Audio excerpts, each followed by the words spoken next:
You ask Tiger to solve. This deals with linear equations with one unknown. The final result is y equals 16/7. Let's solve it step by step. Group all constants on the right side of the equation. Subtract 16 from both sides.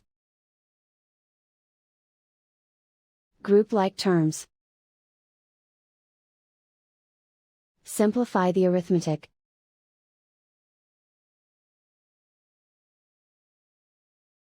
Isolate the y.